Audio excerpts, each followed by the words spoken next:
Hello all. இந்த vlog பார்த்தீங்கன்னா September 18 என்னோட பர்த்டே அன்னைக்கு எடுத்தது. அன்னைக்கு ஹஸ்பண்ட் ஆஃபீஸ் போக வேண்டியது இருந்தது. ஸோ பெருசா பிளான் எதுவும் இல்ல. காலையில வீட்டு பக்கத்துல இருக்க சிவன் கோவிலுக்கு தான் போயிருந்தோம்.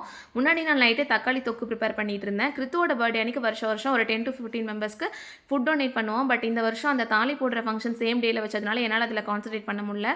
ஸோ என்னோட பர்த்டே குடுத்துடலான்னு சொல்லிட்டு நைட்டே தொக்கு ரெடி பண்ணி வச்சுட்டேன். காலையில எழுந்ததும் சாதம் மட்டும் வச்சு மிக்ஸ் பண்ணிட்டு கோவிலுக்கு போகும்போதே பேக் பண்ணி எடுத்துட்டு போயிட்டேன். பக்கத்திலேயே பார்த்தீங்கன்னா, நியூ விஷன் ஃபவுண்டேஷன் சொல்லிட்டு ஒரு ட்ரஸ்ட் இருக்கு. அங்க தான் போயிட்டு நாங்க ஃபுட் டொனேட் பண்ணியிருந்தோம். இவங்க ரிட்டர்ன் வரும்போது கிறித்துக்கு பார்த்தீங்கன்னா, கிரையான்ஸ், பென்சில்ஸ்லாம் ரிட்டர்ன் கிஃப்ட்டா குடுத்துருந்தாங்க. அண்ட் இந்த தூப் ஸ்டிக் பார்த்தீங்கன்னா, இவங்க கையால மேனுஃபேக்சர் பண்ணி சேல் பண்ணிட்டு இருக்காங்க. இதோட காஸ்ட் 299 வருது. குவாலிட்டி வைஸ் சூப்பரா இருந்தது. நெறைய ஃப்ரேக்ரன்ஸ் இவங்க கிட்ட அவைலபிளா இருக்கு. ஸோ ஃபர்ஸ்ட் கமெண்ட்ல அவங்களோட டீட்டெயில் பின் பண்றேன். தேவைப்பட்டா நீங்க பை பண்ணிக்கோங்க.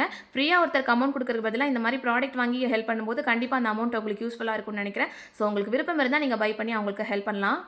கிறித்துவோட ஸ்கூல்ல நவராத்திரி செலிப்ரேஷனுக்காக ஒளி வச்சிருந்தாங்க. அன்னைக்கு விசிட் பண்ணி பார்க்க சொல்லியிருந்தாங்க. ஸோ பார்த்துட்டு அப்படியே அவன ஸ்கூல்லேருந்து பிக்கப் பண்ணிட்டு வந்துட்டோம். ஹஸ்பண்ட் ஈவினிங் வீட்டுக்கு வந்ததுக்கப்புறமா கேக் கட் பண்ணி செலிப்ரேஷன் முடிச்சுட்டு நைட் டின்னருக்கு டைன் இன் பண்ணுன்னு சொல்லிட்டு ஒரு ரெஸ்டாரண்ட் வீட்டு பக்கத்தில் இருக்காங்க தான் போயிருந்தோம். ஸோ போயிட்டு பீஸ்ஃபுல்லாக டின்னர்லாம் சாப்பிட்டு முடிச்சுட்டு சூப்பராக அன்னைக்கு டே போச்சு. என்னோட சேனல் நியூவாக பார்க்குறவங்க சப்ஸ்கிரைப் பண்ணிட்டு நோட்டிஃபிகேஷன் ஆன் பண்ணிக்கோங்க. நெக்ஸ்ட் விளாக்ல பார்க்கலாம். Until then bye from Shamla's kitchen. Thanks for வாட்சிங்.